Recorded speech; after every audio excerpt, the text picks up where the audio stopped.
تو اسکول میں ڈانس اور گانا باجا میوزک میں لگی ہوئی ہے، کیا وہ آپ کے خاندان کا نام مٹی میں نہیں ملا رہی ہے؟ وہ کیا یہ کوئی فخر کرنے کی چیز ہے؟ فخر کرنے کی چیز ہوتی اللہ فوراً فضائل اٹھاتے، ڈانس کرو اس پہ جنت کے وعدے ہیں، میوزک بجاؤ تمہیں درجات بلند ہوگی.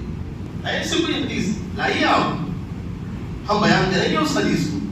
نعوذ باللہ، ہزار بار نعوذ باللہ. حضور صلی اللہ علیہ وسلم نے فرمایا انما بعثت، اللہ نے مجھے بینڈ باجے کی چیزوں کو توڑنے کے لیے مجھے بھیجا.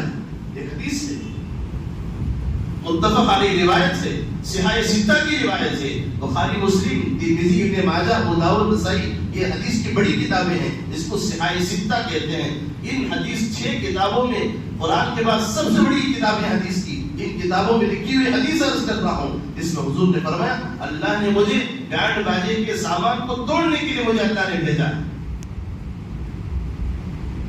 قرآن کریم میں 4 چیزوں کا اللہ نے سختی سے منع فرمایا، چوری کو، شراب کو، زنا کو، بینڈ باجا اور میوزک کو. فرمایا یہ چاروں چیزیں حرام ہیں. اللہ نے صاف لفظ میں اس کو استعمال فرمایا، یا ایھا الذین آمنوا انما الخمر والمیسر والانصاب والازلام رجس من عمل الشیطان فاجتنبوه لعلکم.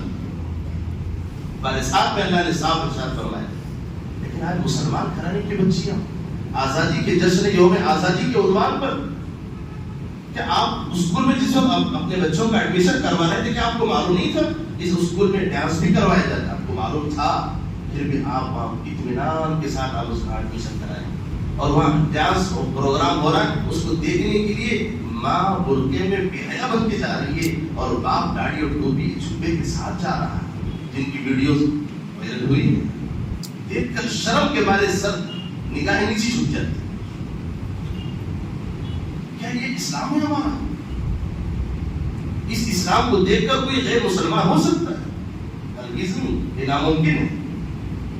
میرے بھائی بڑی فکر کی بات ہے، جشن یوم آزادی اس لیے نہیں آیا تھا کہ ہم اپنے بچیوں کو ننگا ناچ نچوائیں اور ننگیوں کی طرح، حرام کاروں کی طرح ان کو نچوا کر امت کو دکھائیں یہ ہے محمد رسول اللہ صلی اللہ علیہ وسلم کی بیٹیاں، یہ امت کی مائیں بہنیں یہ ہیں.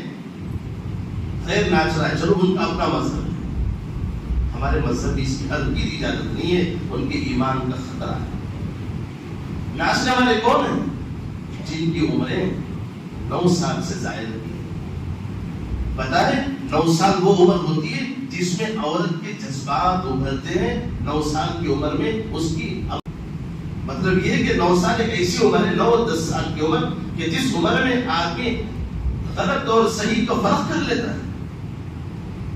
اس عمر کی بچیاں جب میدان میں کے ناچ رہی ہے، جس کو ویڈیو بن رہا ہے، نہ ان کو شرم ہے، نہ ان کو پڑھانے والے ٹیچروں کو شرم حیا ہے، نہ بھیجنے والے ماں باپ کو ہے، اور ہم یہاں بیٹھ کر شرم حیا کے مارے سر جھکا کے بیٹھتے ہیں. یہ افسوس کی بات تھی، یہ وقت کی ضرورت تھی، اس لیے میں نے آپ کو متوجہ کرایا. میرا فریضہ یہاں تک تھا، اب آپ کو بچانا آپ کا فریضہ ہے. اب اگر آپ یہ چاہتے ہیں کہ ہمارے بچے اور بچیاں اس حرام کاری سے بچ جائیں، آپ خدا کے لیے ہاتھ جوڑ کے آپ سے عرض کرتا ہوں، جب بھی آپ اپنے بچوں کو اسکول کو بھیجیں، اللہ کے لیے نصیحت کر کے بھیجیں. بیٹے بیٹی میں تمہیں کچھ علم سیکھنے کے لیے بھیج رہا ہوں، تم کو بے حیا بنانے کے لیے، تم کو حرام کاری سکھانے کے لیے نہیں بھیج رہا ہوں، تم کو ان کاموں کے لیے میں خون پسینے کی کمائی فیس کی شکل میں نہیں دے رہا ہوں. میری یہ کمائی حلال کی ہے، اس حلال کمائی سے تم حلال کچھ سیکھو اور آئندہ اپنی زندگی اچھی بناؤ. اتنا تو سبق آپ پڑھا دیجیے اپنے بچوں اور بچیوں کو، کم سے کم ان کی زندگی سمجھ جائے گی، بن جائے، ورنہ اچھا پیغام نہیں جائے گا ہمارے بچے اور بچیوں کا.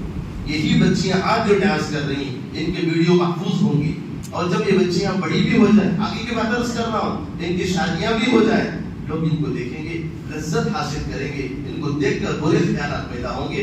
کیا ان کا دماغ کا زنا نہیں ہے؟ کیا ان کی آنکھوں کا زنا نہیں ہے؟ حضور نے فرمایا آنکھیں بھی زنا کرتی ہیں، کان بھی زنا کرتا ہے، زبان بھی زنا کرتی ہے. آنکھ کا زنا غلط دیکھنا ہے، کان کا زنا غلط چیزوں سے لذت لینا ہے، زبان کا زنا ان چیزوں کے تذکرے کرنے ہیں، دل و دماغ کا زنا ان چیزوں کے خیالات کو کرنا ہے. کیا آپ کی بچیوں کے بارے میں ان کا دل و دماغ کے برے خیالات نہیں بولیں گے؟ آپ سوچیں گے ہماری بچی تو دیندار ہے، تہجد گزار ہے، شب گزاری کرنے والی، قرآن پڑھنے والی، تسبیحات کرنے والی، جو کچھ دین کے کام میں سب کرنے والی، لیکن اس کی ایک حرکت پورے خاندان کو جہنم میں لے جانے کا ذریعہ بنی۔ خدا کے نام اپنے بچوں اور بچیوں کو بچا لیجیے۔ اگر آپ کے بچیوں کو یہی کام کرنا ہے، بہتر ہے آپ بچیوں کو جاہل رکھیے، کوئی حرج نہیں ہے۔ پڑھنا ضروری نہیں ہے، بغیر پڑھے لکھے بھی آج بہت سارے عہدیدار موجود ہیں، بڑی بڑی کمپنیاں چلانے والے ہیں، اور بہت سارے ایسے پیسے والے بھی ہیں جن کو آج تک سائن کرنا نہیں آتا۔ آپ دیکھتے ہوں گے بانگوڑا چھاپ آج تک بھی ہیں۔ ایسی بے حیائی سے جاہل رکھنا بہتر ہے۔ جب حیا کا تعلیم کا مسئلہ آتا ہے، یاد رکھیے جملہ اچھی طرح، جب پڑھائی کا اور حیا کا مسئلہ آتا ہے، حیا کو اہمیت دیجیے، تعلیم کو کوئی اہمیت دینے کی ضرورت نہیں ہے۔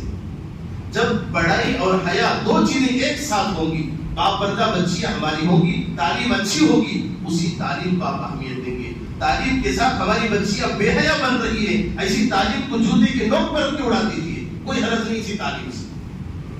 جو تعلیم آپ کے بچیوں کو بے حیا بنا رہی ہو، رنڈیوں کی طرح حرام کاری کرنے والی بنا رہی ہو، ایسی تعلیم کو آپ اپنے خون پسینے کی کمائی لگا کے کیا کر رہے ہیں آپ؟ کیا اللہ کو جواب دینا نہیں ہے آپ کو؟ یہ بڑے دکھ کی بات ہے۔ کل میں نے بہت سارے جو ویڈیوز دیکھے ہمارے دوستوں نے دکھائے کہ اسکولوں کا یہ حال ہے، ناچنے والے ناچنے والیاں کون ہیں؟ وہاں بیٹھ کے دیکھنے والے داڑھی ٹوپی والے، اور نچوانے والی کون ہے؟ وہ مسلمان ٹیچر ہے۔ غیروں کے اسکول میں بھی ناچنے والے مسلمان بچیاں، مسلمانوں کے اسکول میں بھی ناچنے والی بچیاں، کیا مسلمان بچیاں گری ناچنے کے لیے؟ اب غور کیجیے، آپ کو میرے سے زیادہ علم ہوگا اسکولوں کا، غیروں کی زیادہ اسکولوں میں اس دفعہ کی میں کارگزاری پہلے کی نہیں، اس دفعہ بہت ساری اسکولوں میں ڈانس کرنے والی مسلمان بچیاں ہیں۔ آپ اپنی بچیوں کا جائزہ لیجیے، اللہ ہم سب کی حفاظت فرما دے۔ اللہ ہمارے اسلامی معاشرے میں اللہ نیک سمجھ، نیک صالحیت اور نیک صالح پن عطا فرما دے۔ آخر دعوانا